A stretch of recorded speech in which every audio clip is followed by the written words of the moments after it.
और चलिए जरा जल्दी से आगे बढ़ते हैं और सभी खास मेहमान लगातार हमारे साथ कार्यक्रम में बने हुए हैं, जरा उनका रुख कर लेते हैं। और अब यहाँ हम जल्दी से हमाम वाहिद से एक रिएक्शन ले लेता हूँ मैं। हमाम वाहिद, क्योंकि जिस तरीके से मौजूदा वक्त में चीज़ें देखने को मिल रही हैं और प्रधानमंत्री का ये वाराणसी दौरा, ये किस लिहाज से आप देख रहे हैं? भारतीय जनता पार्टी तो ये मान करके चल रही है इसका असर आने वाले समय में विधानसभा चुनावों पर पड़ता हुआ भी नजर आएगा, लेकिन उससे पहले की जो तैयारियां हैं वो लगातार देखने को मिल रही हैं। और ये भी माना जा रहा है कि बीता जो 5 साल का कार्यकाल है और लगभग जो पूरा होने जा रहा है उसमें बहुत हद तक तस्वीरें बदली हैं। और विकास के इसी आधार पर भारतीय जनता पार्टी ये कह रही है कि हमने, चाहे पंचायत स्तर के चुनाव हो, ये सभी में हमने बाजी मारी, हमने बढ़त बनाई है।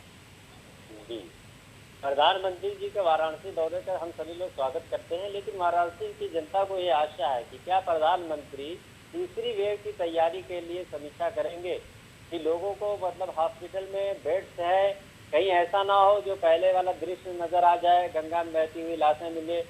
इस तरीके की समीक्षा प्रधानमंत्री को करना होगा। आज वाराणसी में मात्र 1000 लोगों को वैक्सीनेशन दिया जा रहा है।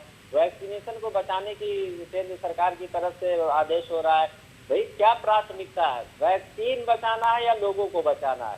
तो बहुत सारे सवाल वाराणसी की जनता है। दूसरा सवाल ये है कि ये भी पंचायत चुनाव की बात हो रही है कि किस तरीके से हम लोग ने एक तरफा चुनाव जीता है। तो हमने देखा है और पूरी जनता ने देखा है किस तरीके से लोकतंत्र को गला को घोट के, चाहे वो सीतापुर से लेके लखीमपुर तक महिलाओं के साथ अपमान करके जो प्रशासनिक अधिकारी हैं उन्होंने भारतीय एजेंट के तौर पे काम किया है। इस तरीके की जीत भारतीय जनता पार्टी को मुबारक।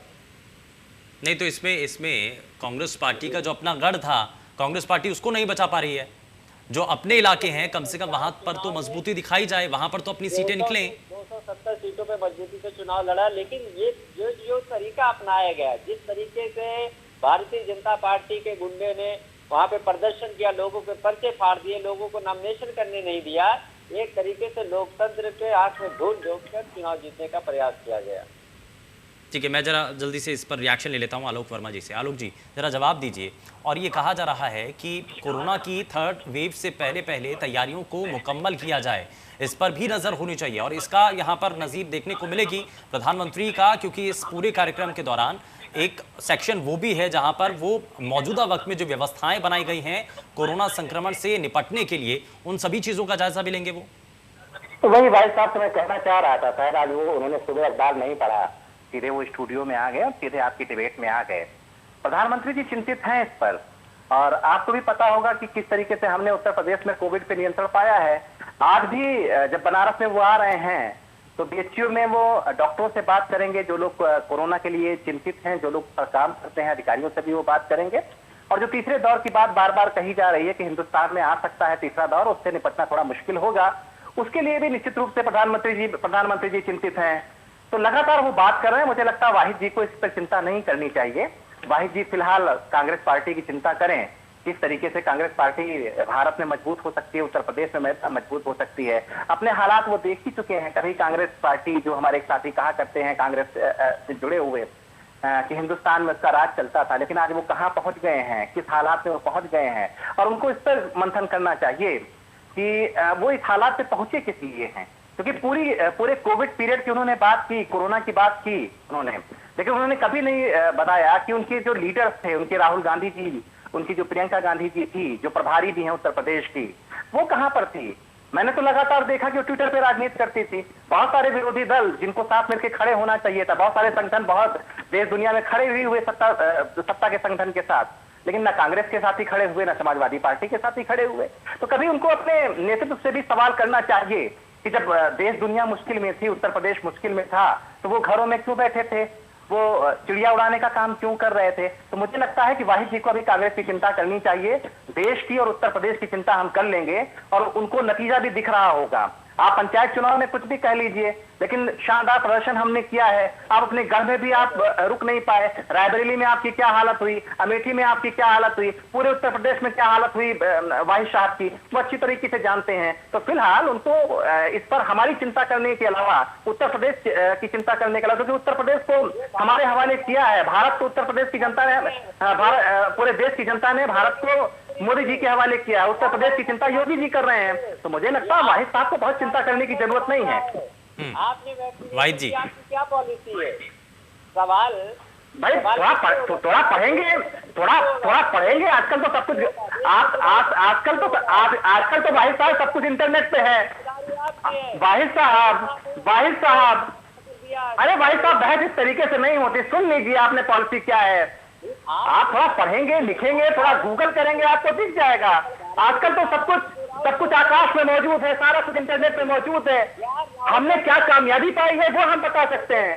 पिछले 24 घंटे में 2.25 लाख के आसपास हमने जांचें की हैं उत्तर प्रदेश में, और कोरोना के पेशेंट आए हैं करीब 40-50 के आसपास।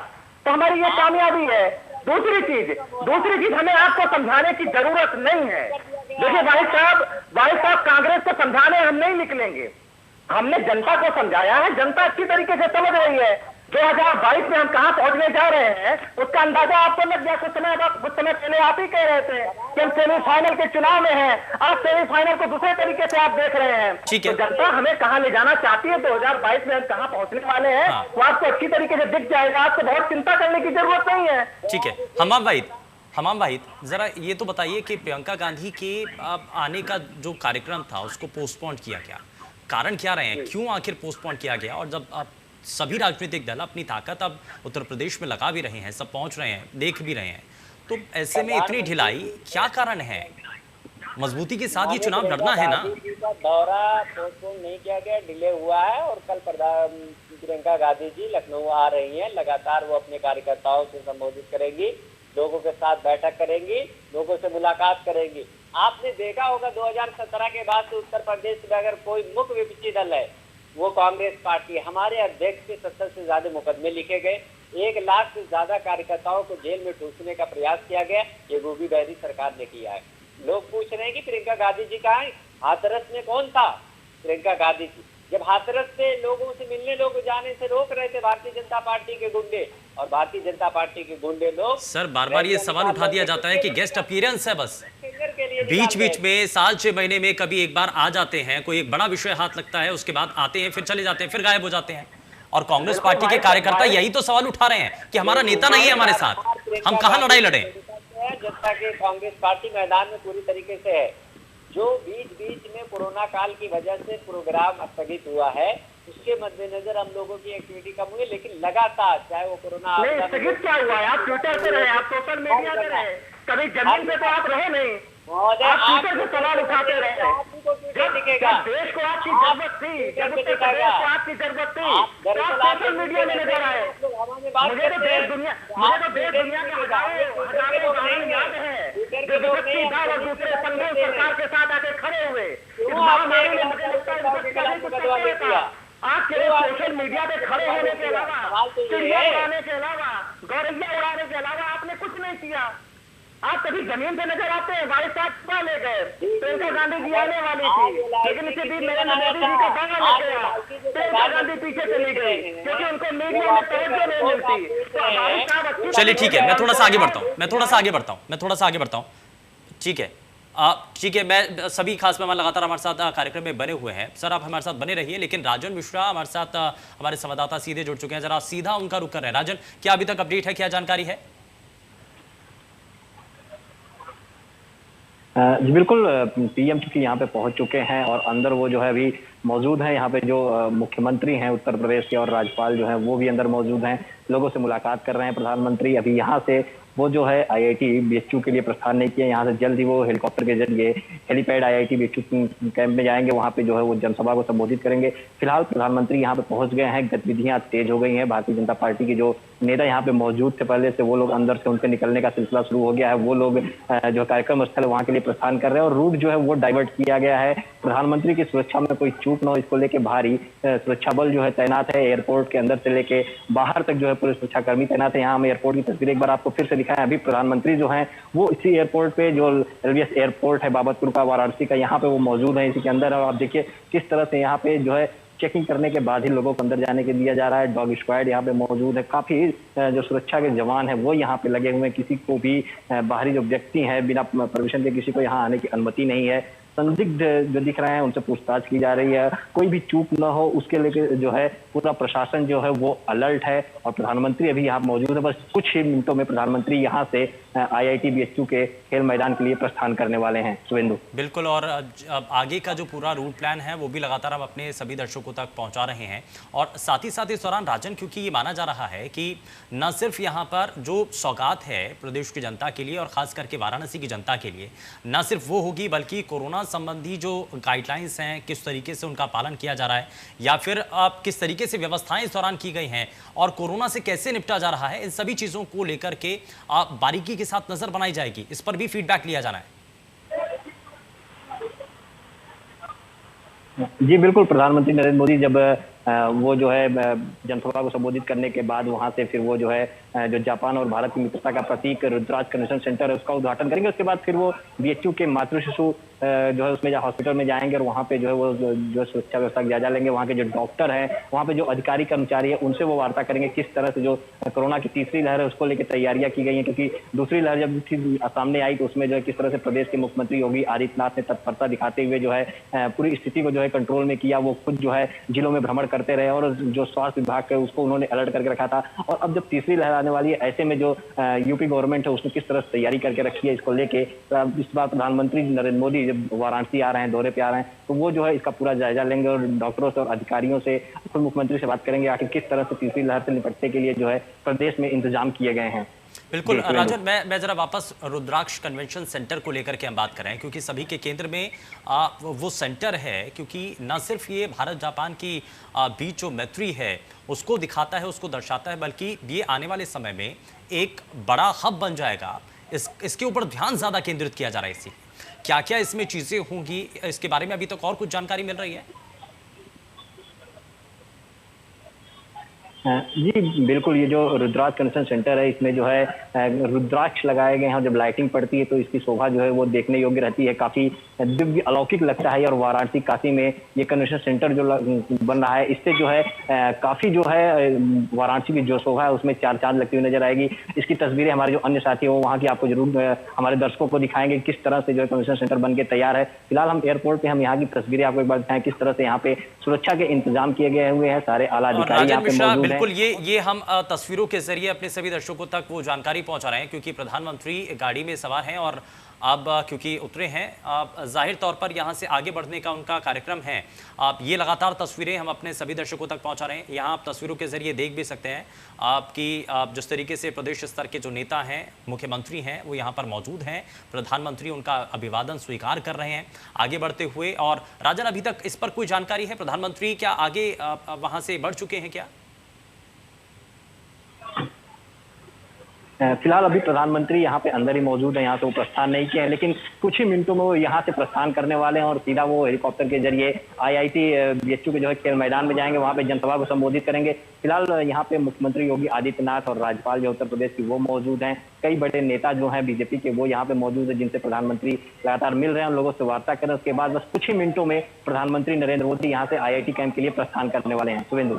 बिल्कुल, और यहाँ क्योंकि वाराणसी की जनता ने बिल्कुल आप उनका इंतज़ार कर रहे हैं, वाराणसी की जनता, क्योंकि प्रधानमंत्री और क्योंकि यहाँ वाराणसी से सांसद भी हैं, तो ऐसे में पलके बिछाए हैं और पूरी वाराणसी को भव्य तरीके से सजाया गया है।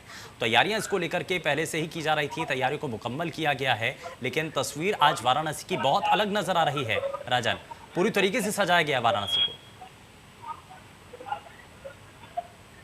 जी, वाराणसी जो है वो बाबा काशी विश्वनाथ की नगरी वाराणसी कही जाती है और यहाँ पे भोलेनाथ विराजमान है और ये जो है प्रधानमंत्री नरेंद्र मोदी का संसदीय क्षेत्र भी है। और वाराणसी के जो है काफी तरीके से कई जो विश्वनाथ मंदिर है वहाँ पे जो है सजावट की गई है, जो कार्यक्रम स्थल है वहाँ पे फूलों से सजावट की गई है, लाइटिंग लगाई गई है और वाराणसी के घाटों को जो है वो सजाया गया, क्योंकि घाटों का नगर जो है, घाटों का शहर जो है वाराणसी है। यहाँ पे 80 घाट है, मणिकर्णिका घाट है, हरिश्चंद्र घाट है, दशाश्वमेध घाट है, कई घाट यहाँ पे हैं।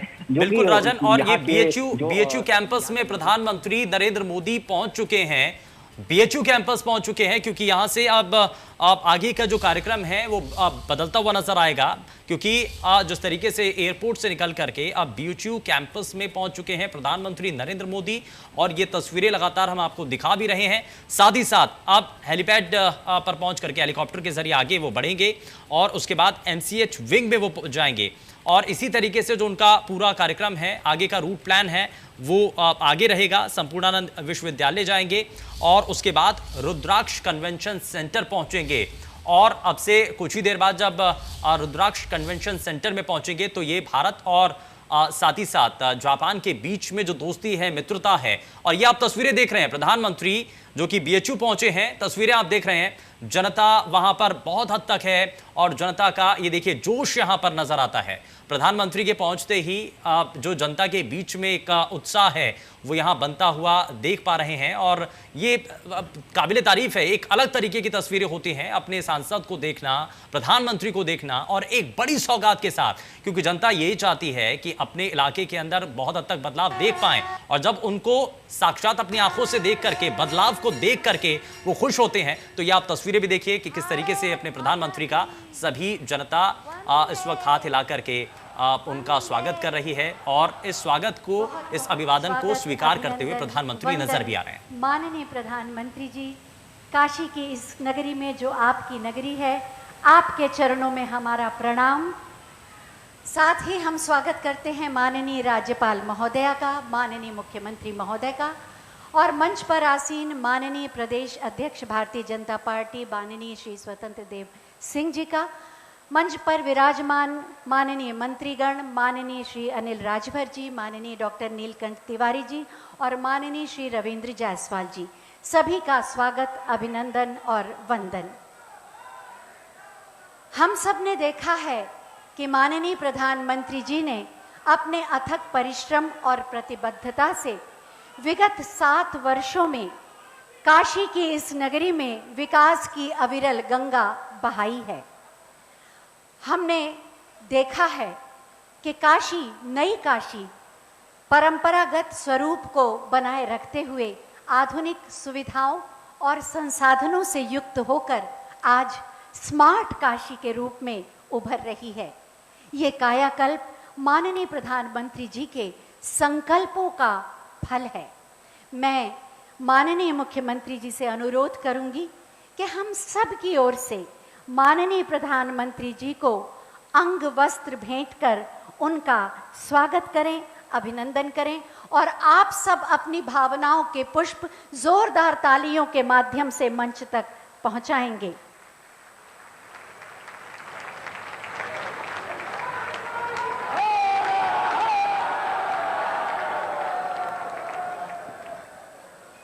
अपने स्थान पर बैठ जाएं। ये नए भारत का नया उत्तर प्रदेश है, नया उत्तर प्रदेश है जो उम्मीदों को बोझ नहीं मानता बल्कि उसे सफलता का आधार मानता है।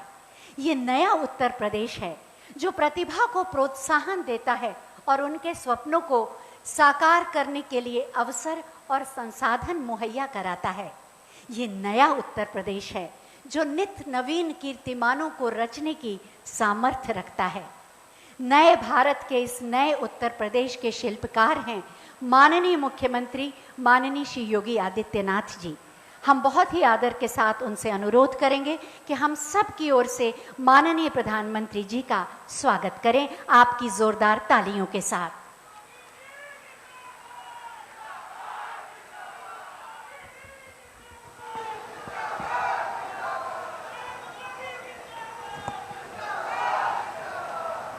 आदरणीय प्रधानमंत्री जी, प्रदेश की माननीय राज्यपाल श्रीमती आनंदीबेन पटेल जी, भारतीय जनता पार्टी के प्रदेश के अध्यक्ष और विधान परिषद के माननीय सदस्य श्री स्वतंत्र देव सिंह जी,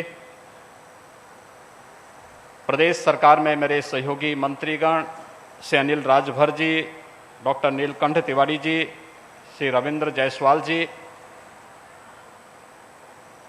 भारतीय जनता पार्टी के सभी प्रदेश के पदाधिकारीगण, जिला और महानगर के पदाधिकारीगण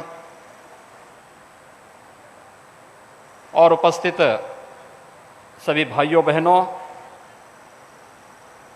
बाबा विश्वनाथ की इस पावन धरती पर काशी के लोकप्रिय सांसद, देश के यशस्वी प्रधानमंत्री आदरणीय नरेंद्र मोदी जी का मैं प्रदेश वासियों की ओर से और आप सब की ओर से हृदय से स्वागत करता हूं, अभिनंदन करता हूं।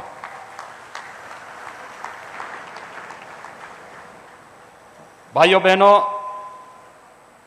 आदरणीय प्रधानमंत्री जी के नेतृत्व में काशी ने देश और दुनिया के सामने अपनी जो नई पहचान बनाई है, इस नई काशी जो अपनी आध्यात्मिक और सांस्कृतिक विरासत को संरक्षित करते हुए विकास की नित नई ऊंचाइयों को छू रहा है,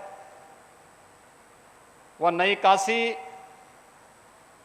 आज स्मार्ट काशी के रूप में प्रदेश, देश और दुनिया के लिए एक मॉडल बनी हुई है। प्रधानमंत्री जी के विजन, उनका निरंतर मार्गदर्शन, उनकी प्रेरणा आज काशी वासियों को, प्रदेश वासियों को और देशवासियों को एक नई ऊंचाइयों की ओर अग्रसर कर रहा है। विगत 16 महीनों से पूरा देश और पूरी दुनिया कोरोना महामारी से त्रस्त है। इस महामारी के इस पूरे कालखंड के दौरान पूरे देशवासियों को, पूरे प्रदेशवासियों को जो योग्य मार्गदर्शन और नेतृत्व आदरणीय प्रधानमंत्री जी का मिला, दुनिया के तमाम देशों में न केवल उसकी सराहना हुई बल्कि लोगों ने उसे आत्मसात भी किया। अपनी तमाम व्यस्तता के बावजूद महामारी के इस कालखंड में काशी वासियों के साथ निरंतर संवाद, काशी की निरंतर चिंता और काशी के विकास के इन सभी कार्यक्रमों को आगे बढ़ाने के लिए निरंतर प्रेरणा और मार्गदर्शन आज एक बार फिर आदरणीय प्रधानमंत्री जी काशी की लगभग 1500 करोड़ रुपए की परियोजनाओं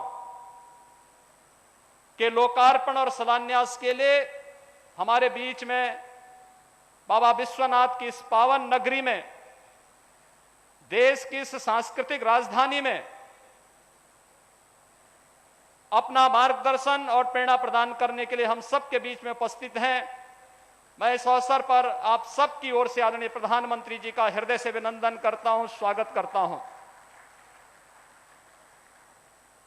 पिछले 7 वर्षों के दौरान काशी में 10,300 करोड़ रुपए की परियोजनाएं पूरी हुई हैं और लगभग 10,284 करोड़ रुपए की योजनाएं वर्तमान में गतिमान हैं। काशी जिन बातों के लिए तरसता था, आज वो काशी अपने एक नए रूप में देश और दुनिया के लिए एक नई प्रेरणा बन रही है।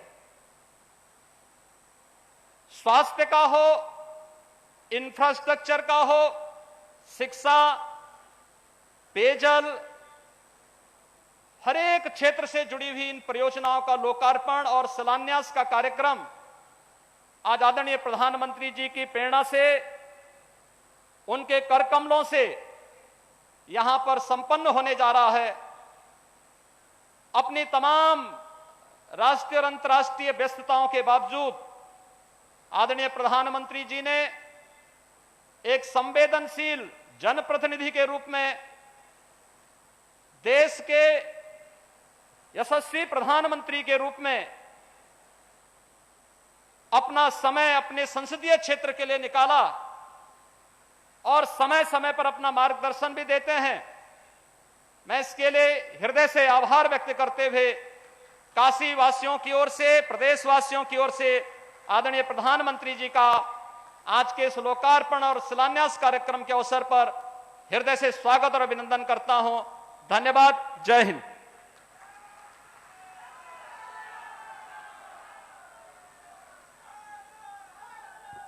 बहुत बहुत धन्यवाद माननीय प्रधानमंत्री जी।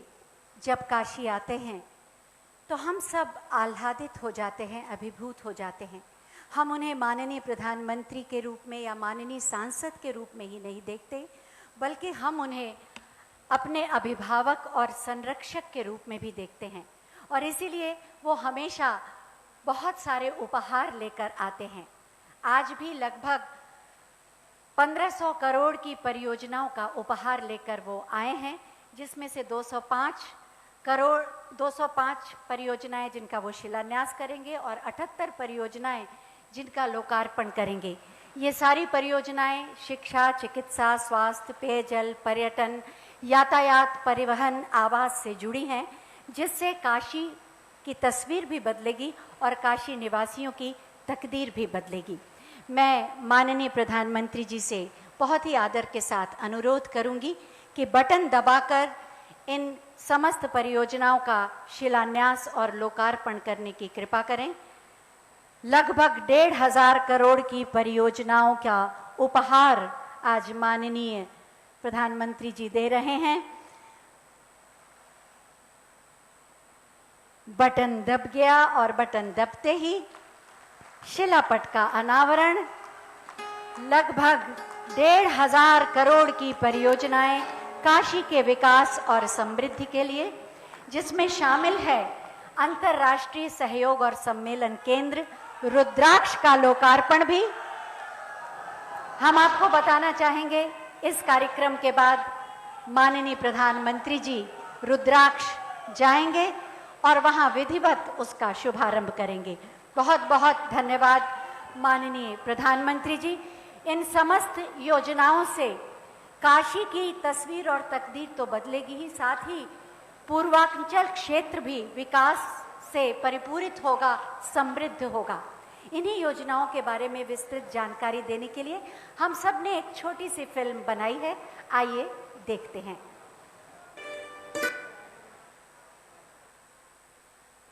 काशी के सांसद और देश के यशस्वी प्रधानमंत्री श्री नरेंद्र मोदी जी के दूरदर्शी नेतृत्व में धर्म और आध्यात्म की नगरी में विकास की अविरल धारा बह रही है। प्रधानमंत्री जी के संकल्प एवं अथक प्रयासों से 7 वर्षों में इन विकासोन्मुख परियोजनाओं ने काशी वासियों का जीवन बेहतर बनाया है। इस कड़ी में आज काशी को पूर्ण हो चुकी विभिन्न परियोजनाओं की सौगात मिल रही है।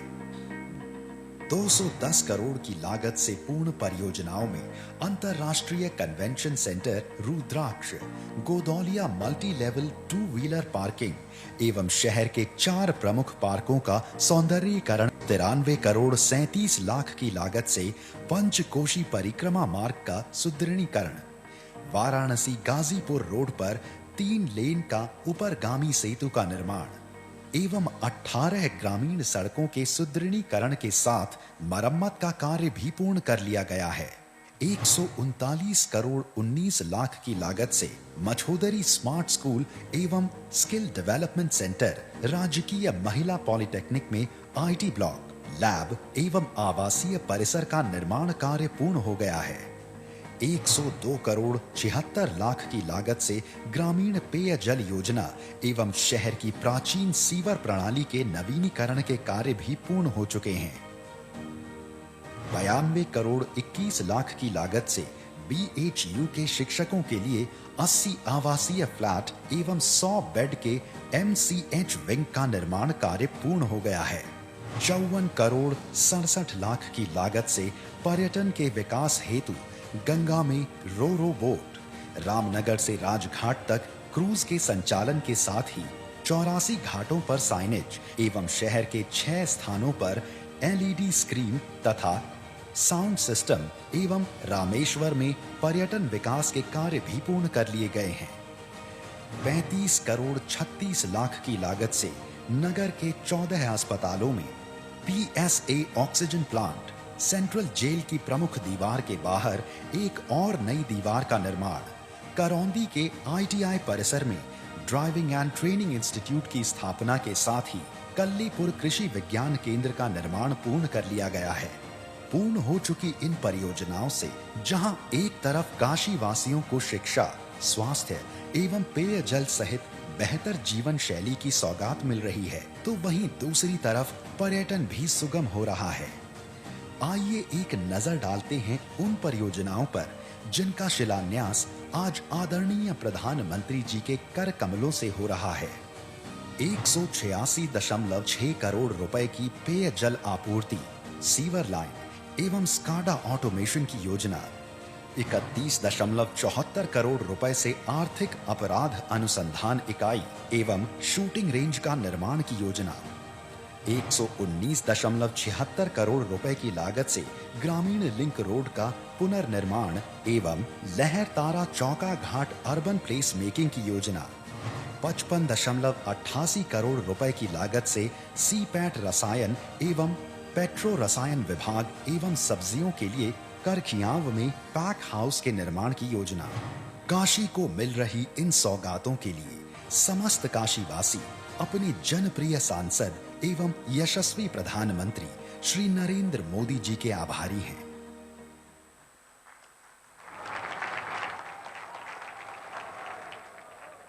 निश्चित रूप से इन परियोजनाओं से काशी और पूर्वांचल का विकास, गरिमा और समृद्धि का एक नया आयाम जुड़ेगा। नई काशी, स्मार्ट काशी और भी ज़्यादा विकसित होगी। चुनौतियों से टकराने का साहस, संकल्पों की सिद्धि का बल और आत्मनिर्भर भारत के निर्माण की प्रेरणा देता है। प्रामाणिकता और प्रतिबद्धता से विभूषित माननीय प्रधानमंत्री जी का व्यक्तित्व 136 करोड़ भारतीयों के विश्वास की आवाज का दूसरा नाम है श्री नरेंद्र मोदी। मैं बहुत ही आदर के साथ माननीय प्रधानमंत्री जी से अनुरोध करूंगी कि अपने प्रेरणादायी उद्बोधन से हमारा मार्ग प्रशस्त करें। सभी लोग खड़े होकर जोरदार तालियों से उनका स्वागत करें, अभिनंदन करें।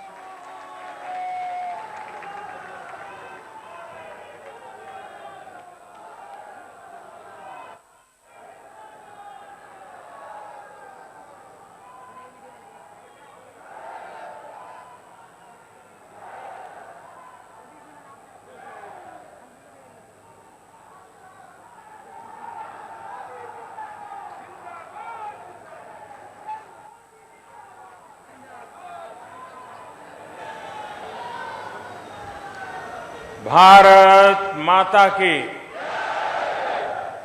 भारत माता की, हर हर महादेव।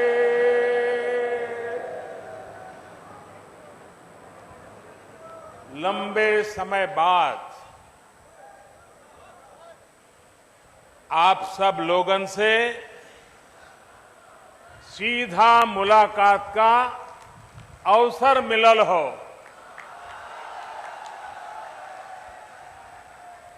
काशी के सभी लोगन के प्रणाम।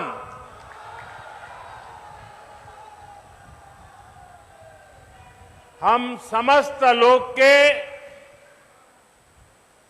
दुख हरे वाले भोलेनाथ माता अन्नपूर्णा के चरण में भी शीश झुकावत है।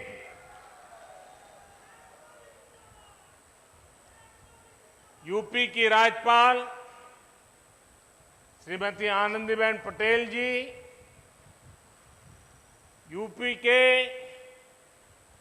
यशस्वी, ऊर्जावान और कर्मठ मुख्यमंत्री श्रीमान योगी आदित्यनाथ जी, यूपी सरकार के मंत्रीगण, विधायकगण और बनारस के मेरे भाइयों और बहनों,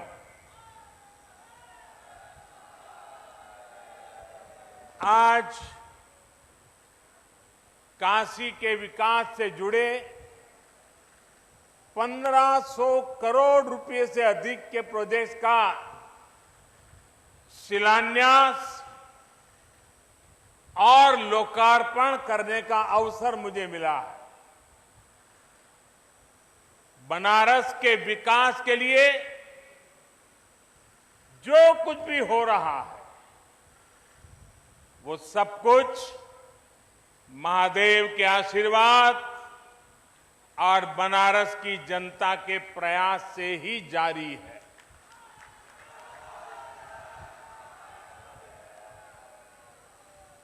मुश्किल समय में भी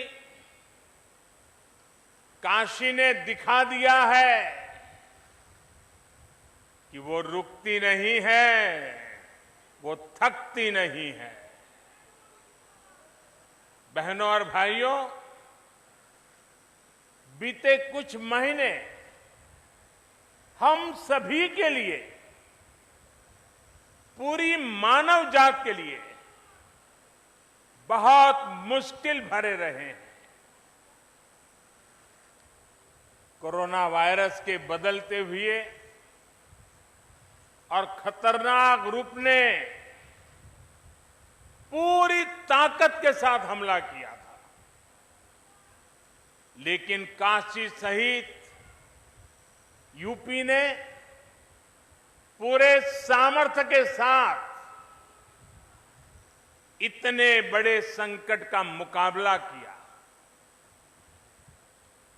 देश का सबसे बड़ा प्रदेश, जिसकी आबादी दुनिया के दर्जनों बड़े बड़े देशों से भी ज्यादा हो, वहां कोरोना की दूसरी वेव को जिस तरह यूपी ने संभाला, सेकेंड वेव के दौरान यूपी ने जिस तरह कोरोना संक्रमण को फैलने से रोका, वो अभूतपूर्व है। वरना यूपी के लोगों ने वो दौर भी देखा है जब दिमागी बुखार, इंसेफ्लाइटिस जैसी बीमारियों का सामना करने में यहां कितनी मुश्किलें आती थी।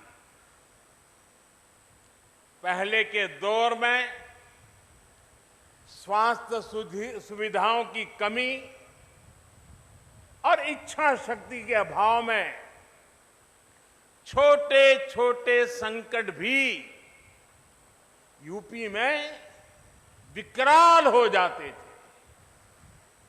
और ये तो 100 साल में पूरी दुनिया पर आई सबसे बड़ी आफत है, सबसे बड़ी महामारी है। इसलिए कोरोना से निपटने में उत्तर प्रदेश के प्रयास उल्लेखनीय है। मैं काशी के अपने साथियों का,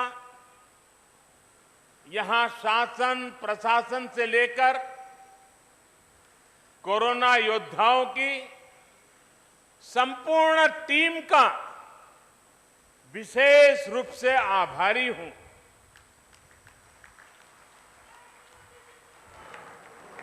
आपने दिन रात जुटकर जिस प्रकार काशी में व्यवस्थाएं खड़ी की,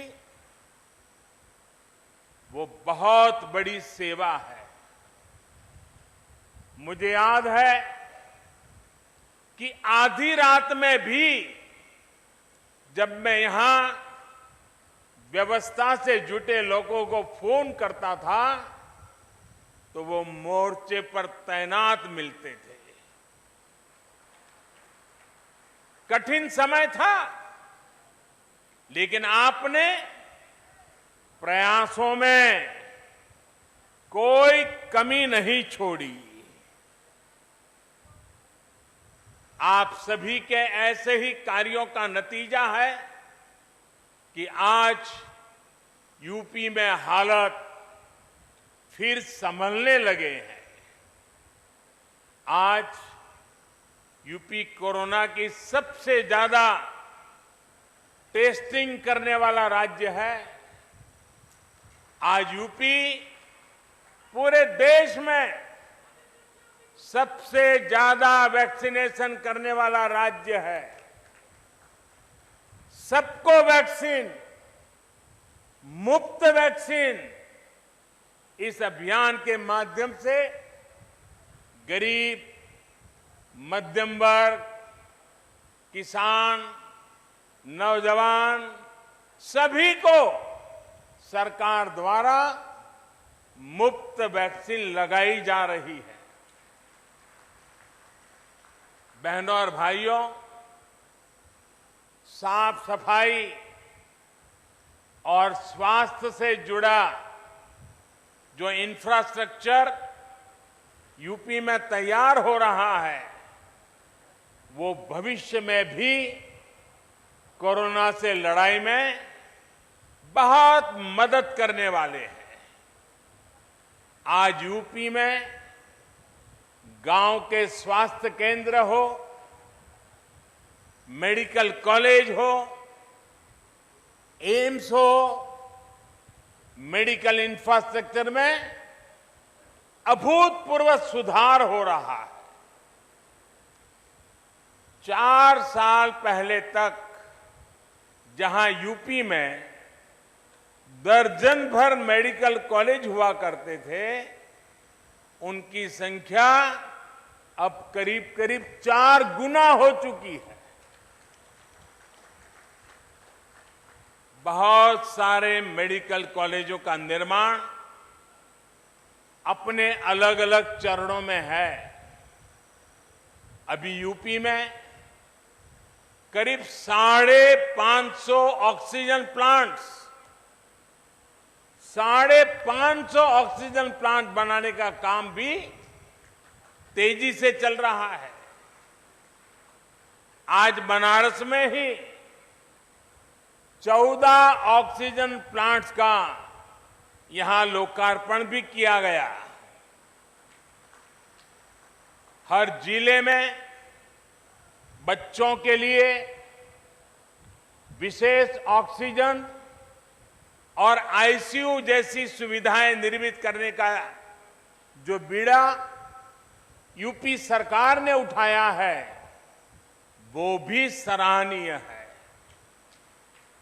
कोरोना से जुड़ी नई स्वास्थ्य सुविधाओं के निर्माण के लिए हाल में केंद्र सरकार ने 23,000 करोड़ रुपए का विशेष पैकेज घोषित किया है।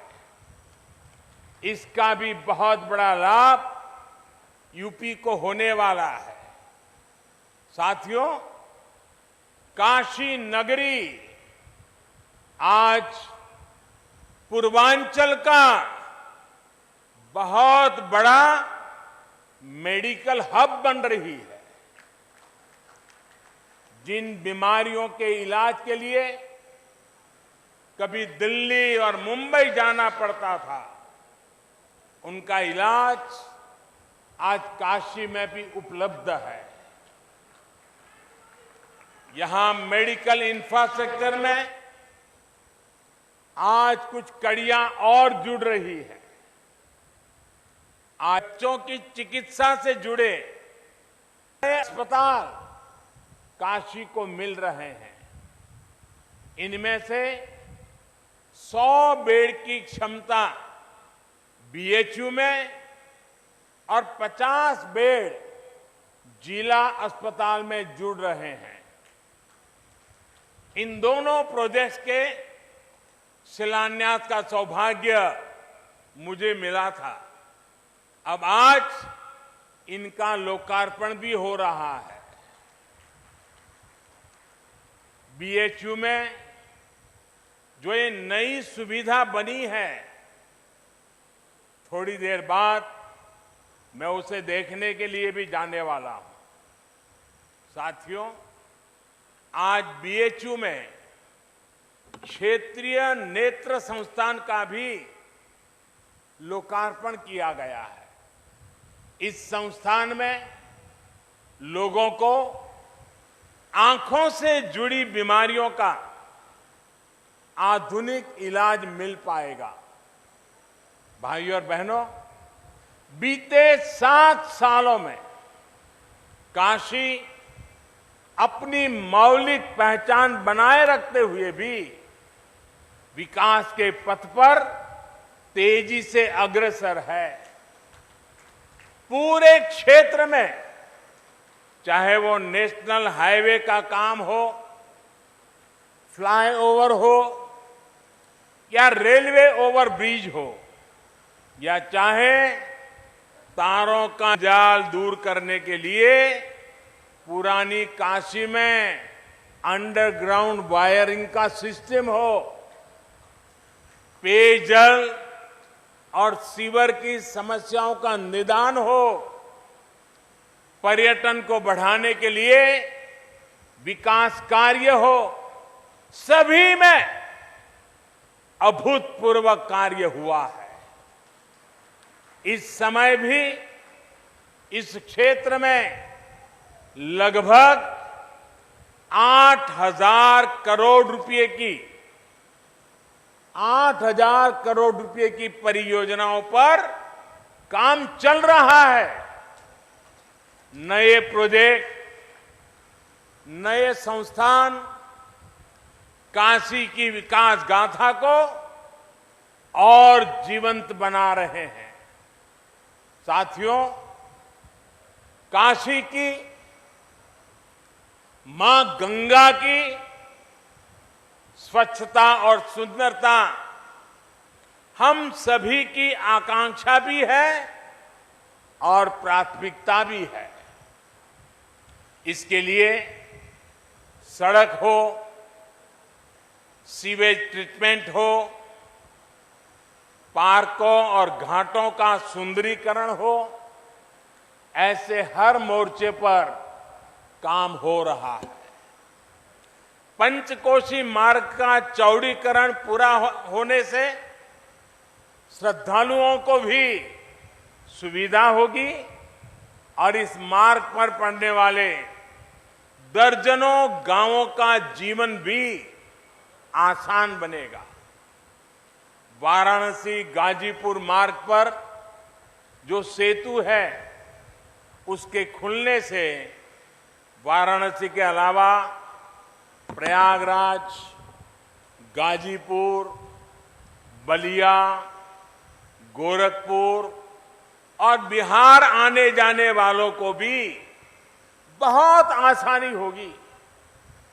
गौदौलिया में मल्टी लेवल 2 व्हीलर पार्किंग बनने से कितनी किचकिच कम होगी, ये बनारस के लोगों को भली भांति पता है। वहीं लहरकड़ा से चौका घाट फ्लाईओवर के नीचे भी पार्किंग से लेकर दूसरी जन सुविधाओं का निर्माण बहुत जल्द पूरा हो जाएगा। बनारस की, यूपी की किसी भी बहन को, किसी भी परिवार को शुद्ध जल के लिए परेशान ना होना पड़े, इसके लिए हर घर जल अभियान पर भी तेजी से काम रहा है। साथियों, बेहतर सुविधाएं, बेहतर कनेक्टिविटी, सुंदर होती गलियां और घाट, ये चिर पुरातन काशी के उस काशी की नूतन अभिव्यक्ति है। शहर के 700 से ज्यादा स्थानों पर एडवांस सर्विलांस कैमरा लगाने का काम भी तेजी से जारी है। शहर में जगह जगह लग रही बड़ी एलईडी स्क्रीन्स और घाटों पर लग रहे टेक्नोलॉजी से लैस इंफॉर्मेशन बोर्ड, ये काशी आने वालों की बहुत मदद करेंगे। काशी के इतिहास, वास्तु, शिल्प, कला, ऐसी हर जानकारी को आकर्षक तरीके से प्रस्तुत है, श्रद्धालुओं के काफी काम आए। बड़ी स्क्रीन्स के माध्यम से गंगा जी के घाट पर काशी विश्वनाथ मंदिर में था, पूरे शहर में भाई और जो सेवा और क्रू का संचालन शुरू हुआ है, इससे काशी का टूरिज्म सेक्टर और फलने फूलने वाला है। यही नहीं, मां गंगा की सेवा में जुटे भाविक साथियों को भी बेहतर सुविधाएं दी जा रही है। डीजल नावों को सीएनजी में बदला जा रहा है, इससे उनका खर्च भी कम होगा, पर्यावरण को भी लाभ होगा। मैं इसके बाद थोड़ी देर में रुद्राक्ष के रूप में इंटरनेशनल कन्वेंशन को भी सौंपने जा रहा हूं। काशी से विश्व स्तरीय साहित्यकार, संगीतकार, अन्य कलाओं ने के पर धूम मचाई है। उनकी कला स्तरीय सुविधा नहीं थी कि काशी के कलाकारों अपनी विद्या दिखाने के लिए एक आधुनिक काशी के पुरातन वैभव की समृद्धि गंगा से भी जुड़ी हुई है। ऐसे में काशी का आधुनिक ज्ञान और विज्ञान के केंद्र के रूप में भी निरंतर विकास जरूरी है। योगी जी की सरकार, ये सरकार आने के बाद प्रयास हो रहे थे, मॉडल स्कूल, पॉलिटेक्निक, ऐसे अनेक संस्थान और नई सुविधाएं काशी को मिली है। आज सीपेट के सेंटर फॉर स्किलिंग और टेक्निकल सपोर्ट की जो आधारशिला रखी गई है, ये काशी ही नहीं, पूर्वांचल के औद्योगिक विकास को भी ऊर्जा देगा। ऐसे संस्थान प्रशिक्षण में काशी की भूमिका को और मजबूत करेंगे। बनारस के युवाओं को, विद्यार्थियों को सीपेट सेंटर के लिए विशेष रूप से बधाई देता हूं। भाई और बहनों, आज दुनिया के अनेक भारत के महायज्ञ से जुड़ रहे हैं। भी उत्तर प्रदेश देश के साल तक कारोबार करना मुश्किल माना जाता था, आज मेक इन इंडिया के लिए यूपी पसंदीदा जगह बन रहा है। इसका एक बड़ा कारण है यूपी में योगी जी की सरकार द्वारा इंफ्रास्ट्रक्चर पर फोकस, सड़क, रेल और हाईवे कनेक्टिविटी में आए अभूतपूर्व सुधार से यहां का जीवन तो आसान हो रहा है, कारोबार करने में भी अधिक सुविधा हो रही है। यूपी के कोने कोने को चौड़ी और आधुनिक सड़कों, एक्सप्रेसवे जोड़ने का काम यहां तेजी से चल रहा है। डिफेंस कॉरिडोर हो, पूर्वांचल एक्सप्रेसवे हो या Bundelkhand expressway, Gorakhpur link expressway हो या गंगा एक्सप्रेसवे, ये इस दशक में उत्तर प्रदेश के विकास को नई बुलंदी देने वाले। इन पर सिर्फ गाड़ियां ही नहीं, गाड़ियां ही चलेगी ऐसा नहीं, के इर्द गिर्द आत्मनिर्भर भारत को देने वाले नए औद्योगिक क्लस्टर भी तैयार होंगे। भाई और बहनों, आत्मनिर्भर भारत में हमारी खेती से जुड़े इंफ्रास्ट्रक्चर और कृषि आधारित उद्योगों की भी बड़ी भूमिका होने वाली है। हाल में ही केंद्र सरकार ने कृषि इंफ्रास्ट्रक्चर के सशक्तिकरण को लेकर बड़ा फैसला लिया है। देश में आधुनिक कृषि इंफ्रास्ट्रक्चर के लिए जो 1 लाख करोड़ रुपए का विशेष फंड बनाया गया है, उसका लाभ अब हमारी कृषि मंडियों को भी मिलेगा। ये देश की कृषि मंडियों के तंत्र को आधुनिक और सुविधा संपन्न बनाने की तरफ एक बहुत बड़ा कदम है। सरकारी खरीद से जुड़े सिस्टम को बेहतर बनाना और किसानों को अधिक विकल्प देना, ये सरकार की प्राथमिकता है। इस बार धान और गेहूं की रिकॉर्ड सरकारी खरीद इसी का परिणाम है। साथियों, कृषि से जुड़े इंफ्रास्ट्रक्चर को लेकर भी यूपी में निरंतर काम चल रहा है। वाराणसी हो, पूर्वांचल हो, यहां perishable cargo centre, international rice centre जैसी अनेक आधुनिक व्यवस्थाएं आज किसानों के काम आ रही है। ऐसे अनेक प्रयासों के कारण हमारा लंगड़ा और दशहरी आम आज यूरोप से लेकर खाड़ी देशों में अपनी मिठास बढ़ रहा है।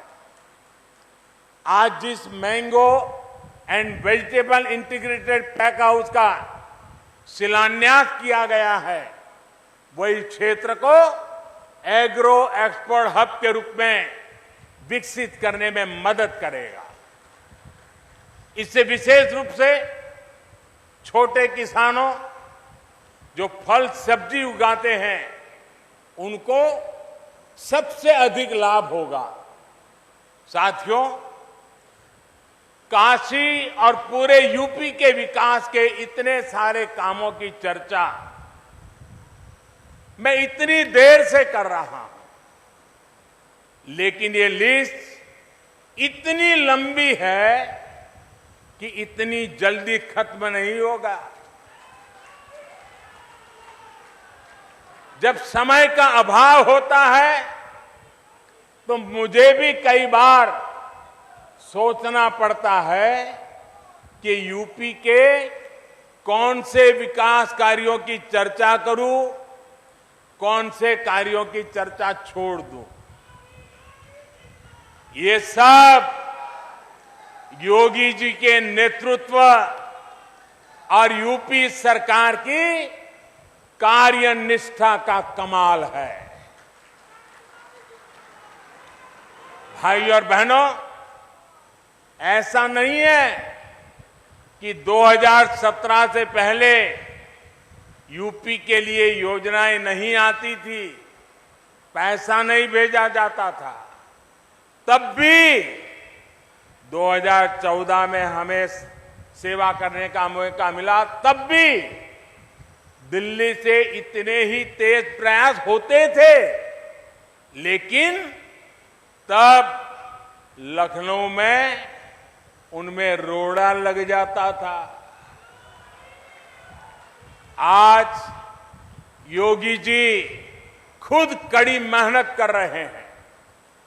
काशी के लोग तो देखते ही हैं कैसे योगी जी लगातार यहां आते हैं, एक एक विकास योजना की समीक्षा करते हैं, खुद ऊर्जा लगाकर कामों को गति देते हैं।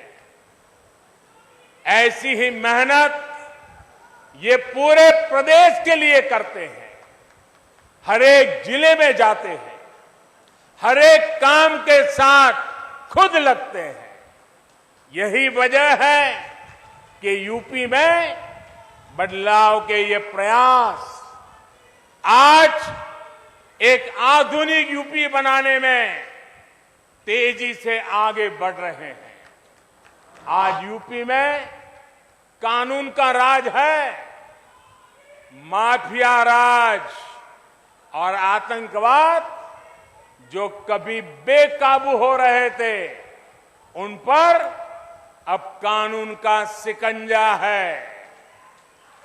बहनों बेटियों की सुरक्षा को लेकर मां बाप हमेशा जिस तरह डर और आशंकाओं में जीते थे, वो स्थिति भी बदली है। आज बहन बेटियों पर आंख उठाने वाले अपराधियों को पता है कि वो कानून से बच नहीं पाएंगे। एक और बड़ी बात, यूपी में सरकार आज भ्रष्टाचार और भाई भतीजावाद से नहीं, विकासवाद से चल रही है। इसलिए आज यूपी में जनता की योजनाओं का लाभ सीधा जनता को मिल रहा है। इसलिए आज यूपी में नए नए उद्योगों का निवेश हो रहा है, रोजगार के अवसर बढ़ रहे हैं। साथियों, विकास और प्रगति की इस यात्रा में यूपी के हर एक नागरिक का योगदान है। इसमें जन जन की भागीदारी है। आपका ये योगदान, आपका ये आशीर्वाद यूपी को विकास की नई ऊंचाइयों पर लेकर जाएगा।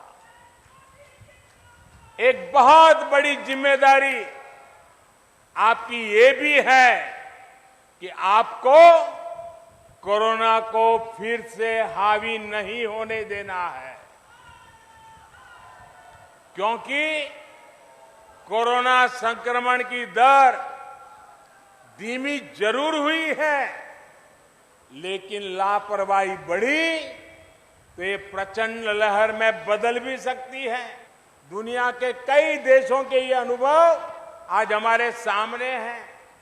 इसलिए हमें सारे नियम कायदों का सख्ती से पालन करते रहना है। सबको वैक्सीन, मुफ्त वैक्सीन, इस अभियान से भी हम सभी को जुड़ना है। टीका जरूर लगवाना है। बाबा विश्वनाथ और मां गंगा का आशीर्वाद हम सब पर बना रहे, इसी कामना के साथ आप सबका बहुत बहुत धन्यवाद। हर हर महादेव।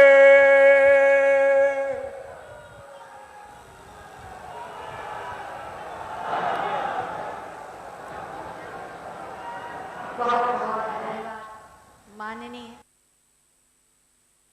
उद्बोधन के लिए आपका व्यक्तित्व, आपकी संवेदनशील दृष्टि हमें जीवन के हर पथ पर आदर्श रूप में गरिमा के साथ बढ़ने का मार्ग प्रशस्त करती है।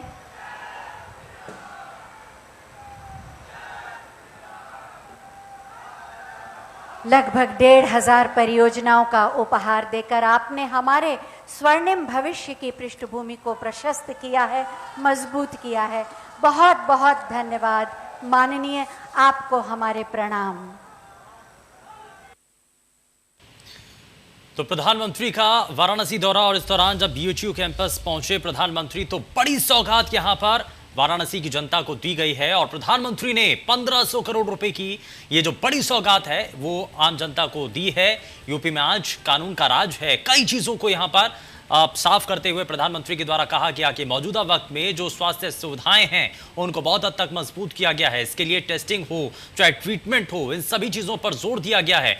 कोरोना के दौरान जो टेस्टिंग की प्रक्रियाएं हैं वो उत्तर प्रदेश के अंदर बहुत तेजी के साथ की गई और साथ ही साथ वैक्सीनेशन के अभियान को भी तेजी के साथ आगे बढ़ाया गया।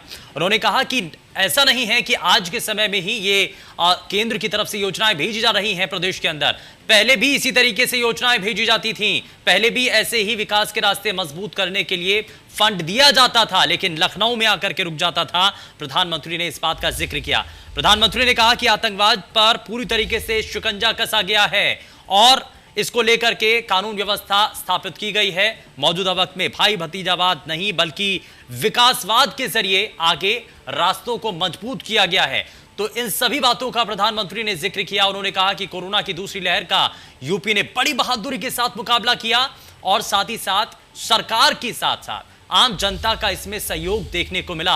आने वाले समय में भी जनता का इसी तरीके से सहयोग मिले, इस बात को सुनिश्चित करते हुए प्रधानमंत्री ने कहा कि अभी कोरोना जरूर उसका प्रभाव कम हुआ है लेकिन कोरोना खत्म नहीं हुआ है, इसीलिए आपको अभी भी गाइडलाइंस का पालन करना होगा। और इस पर विशेष कवरेज लगातार जारी है, लेकिन यहां रुक रहे हैं एक छोटे से ब्रेक के लिए।